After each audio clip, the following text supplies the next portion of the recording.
Radhe Radhe everyone. आशा करती हूँ आप सभी लोग अच्छे होंगे। आज की वीडियो में हम जानेंगे कि राधा जी की छठी कैसे मनाएं। जैसे भगवान श्री कृष्ण की छठी मनाई जाती है, ठीक उसी प्रकार से राधा रानी की भी छठी मनाएंगे। इस वर्ष यानी 2024 में 16 सितंबर को राधा रानी की छठी मनाई जाएगी। छठी का जो पूजन होता है वो शाम के समय होता है। तो शाम के समय एक चौकी लगा लेंगे, उस पर लाल या पीले कलर का कोई भी वस्त्र बिछा लेंगे। आप चाहें तो अपने मंदिर में भी ये पूजा अर्चना कर सकते हैं, और अगर आप राधा कृष्ण की सेवा करते हैं तो उनको चौकी पर विराजमान कर लेंगे, या राधा कृष्ण की अलग कोई भी आपके पास फ़ोटो है या तस्वीर है तो उसको भी चौकी पर विराजमान कर सकते हैं। आप चाहें तो लड्डू गोपाल की सेवा करते हैं तो आप लड्डू गोपाल को भी चौकी पर विराजमान कर सकते हैं, या आप चाहें तो अपने लड्डू गोपाल जी को ही सुंदर सी राधा रानी बनाकर उनका पूजन कर सकते हैं। तो हमारे प्यारे से लाला लड्डू गोपाल जो है राधा रानी बन के तैयार हैं। तो मैंने यहाँ पर एक चौकी ले ली है, चौकी पर लाल कलर का वस्त्र बिछा लेंगे और फूलों का आसन देकर हम श्री कृष्ण भगवान या फिर राधा रानी की कोई भी फ़ोटो है आपके पास तो उसको विराजमान करेंगे। साथ में ही अगर आपके पास गाय माता है तो गाय माता को भी आप फूलों का आसन देकर विराजमान कर सकते हैं चौकी पर। अगर नहीं है तो आप उसके बगैर भी आप ये पूजा अर्चना कर सकते हैं। साथ में ही आपके पास जो भी राधा रानी है और लड्डू गोपाल हैं या युगल सरकार राधा कृष्ण हैं तो उनको भी हम चौकी पर विराजमान कर लेंगे, और उसके बाद में जल की छींटे लगाकर हम शुद्धिकरण करेंगे, यानी भाव रूप में यहाँ पर सभी को स्नान कराएंगे। अगर आपके पास राधा रानी है और लड्डू गोपाल हैं तो आप उनको कच्चे दूध से स्नान कराएं छठी वाले दिन।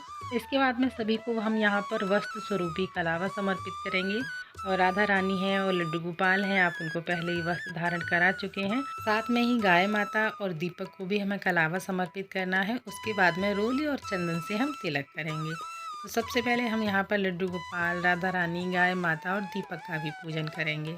जैसा कि मैंने बताया, लड्डू गोपाल हैं या राधा रानी हैं तो उनको हमें 12 बजे से पहले ही स्नान करा देना है। मैंने यहाँ पर फ़ोटो लिया है तो उसको स्नान नहीं कराया जाता है, तो जल के छींटे लगाकर हम यानी शुद्धिकरण कर लेंगे। तिलक पर सभी को चावल समर्पित करेंगे। उसके बाद में हम यहाँ पर काजल लगाएंगे।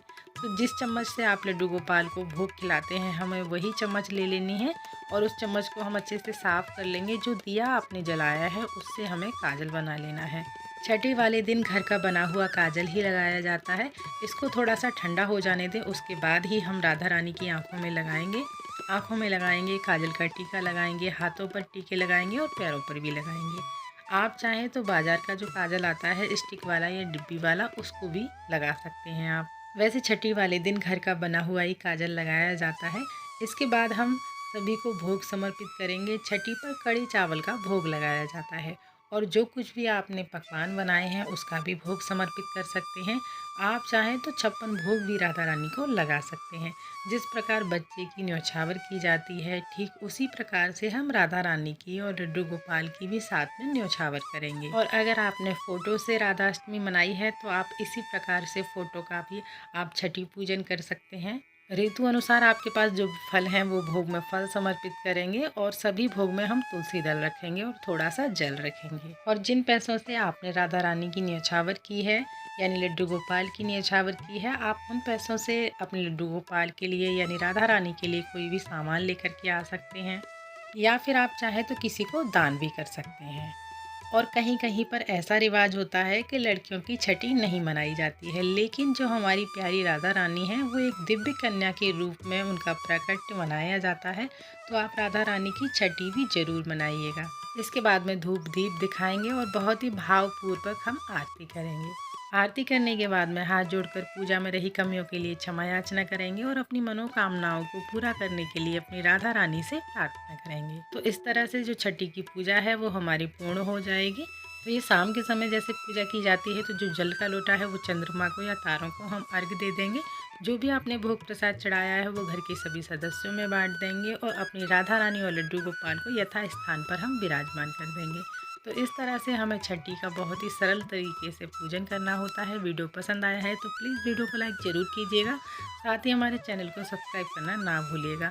फिर मिलते हैं अगली किसी और वीडियो में, तब तक के लिए आप सभी को राधे राधे।